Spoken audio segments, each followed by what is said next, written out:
আসসালামু আলাইকুম। সবার কি অবস্থা? সবাই কেমন আছেন? আলহামদুলিল্লাহ আমরা ভালোই আছি। আজকে আমার মেয়ের জন্য হচ্ছে পটেটো চিপস বানাবো। ওর বাহিরের চিপস খুব একটা বেশি পছন্দ না, মানে পছন্দ না বলতে বাহিরের চিপস সবারই অনেক ভালো লাগে, কিন্তু ও হচ্ছে বলে যে আমাকে বাসায় চিপস বানাই দাও, বাহিরের চিপসে পোকা হয়, বাহিরের চিপস খাবো না। তো সেই জন্য আমি হচ্ছে আজকে পটেটো চিপস বানাইতেছি। ও পটেটো চিপস বলতে হচ্ছে ওর বলা কথা, এটা আমাকে হচ্ছে বাসায় পটেটো চিপস বানিয়ে দাও। তো কিছুই করি নাই, এখানে হচ্ছে বেশ কতগুলো আলু আমি ভালো করে ধুয়ে নিছি। ধুয়ে হচ্ছে ধোয়ার পর আমি এখানে ওই যে বাণিজ্য মেলায় গেছিলাম, আপনাদের সাথে শেয়ার করছিলাম, এই কাটারটা বাণিজ্য মেলা থেকে কিনছিলাম। তো সেই কাটারটা দিয়ে, চিপসের যে কাটার সেইটা দিয়ে আমি হচ্ছে চিপসটা কাটতেছি। কিন্তু এখানে ওনারা মানে দোকানদাররা কিভাবে যেন কাটে, পুরাটা এত সুন্দর স্লাইস হয়, অনেক ভাল লাগে। পুরাটা আমার একদম স্লাইস হয়, কিন্তু হচ্ছে আমারটা অর্ধেক অর্ধেক হচ্ছে। সেই জন্যে আমি এটা বাদ দিয়ে দিলাম। নর্মাল যে শেপটা, নর্মাল শেপ দেওয়ার চেষ্টা করতেছি। নর্মাল শেপ ভালোই হয় আলহামদুলিল্লাহ। আমি এর আগেও হচ্ছে বেশ কয়েকবার বানাইছি। তো নর্মালি চিপস প্রপারলি যদি বানাইতে যান তাহলে কিন্তু এটাকে সিদ্ধ করতে হয়, সিদ্ধ করে পুরাপুরি শুকাইতে হয়, মানে পানিটা যাতে না থাকে। কিন্তু আমি যেহেতু মেয়ের জন্য বানাবো, একদমই অল্প পরিমাণে বানাবো।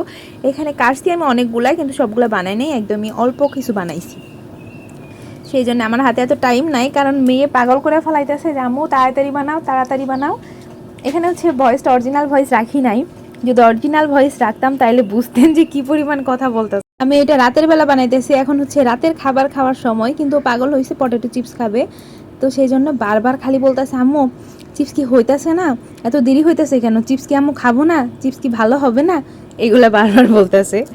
সেই জন্য আমি এত শুকানোর টাইম পাই নাই, শুধু এই যে হালকা একটু করে টিস্যুর মধ্যে দিছিলাম চাপ দিয়ে, তারপর এত পুরাপুরি শুকায় নাই, পানি পানি আছে, যার জন্য দেখবেন যে একটু জটলা জটলা বাইধা যায়।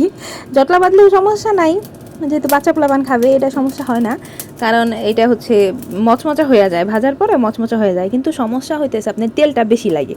যদি এটা শুকনা থাকে, একদম একটু সিদ্ধ করার পরে হালকা একটু শুকিয়ে রাখা হয়, বা পানিটা একদমই চুষা ফেলা হয়, মানে পানিটা শুকানো হয়, তাহলে আপনার তেলটা একটু কম লাগে। কিন্তু এখন আমার তেল অনেক বেশি লাগছে।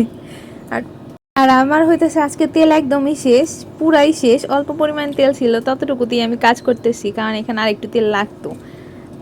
আমি এর জন্য একটু কম করে দিছি তেল। যদি ওই যে বেশি শুকনা শুকনা থাকে তাহলে তার তেল কমই লাগে, এতটা লাগে না। সেই জন্য আমি হচ্ছে এখানে অল্প কিছু ভাজছি, আরগুলো সব ফ্রিজের মধ্যে উঠায় রাখছি, যেগুলো পরে সব কিছু ভাজা দিব। আর ভাজার পরে আলহামদুলিল্লাহ অনেক বেশি মচমচা হয়েছে। আমার মেয়ে তো খাইয়া অনেক বেশি খুশি আলহামদুলিল্লাহ। ওর যে হচ্ছে এই চিপস এত বেশি পছন্দ, আমি আগে জানতাম না। আগে হচ্ছে দুই তিনবার বানাইছি, বেশ কয়েকবার বানানো হয়েছে, কিন্তু ছোট ছিল, এত বেশি বুঝি নাই। কিন্তু আজকে বুঝলাম যে আলহামদুলিল্লাহ ওর অনেক বেশি পছন্দ। ইনশাল্লাহ প্রায় সময় বানাই দিতে হবে। তো ঠিক আছে, ভালো থাকবেন, আপনারাও ট্রাই করতে পারেন। আসসালামু আলাইকুম।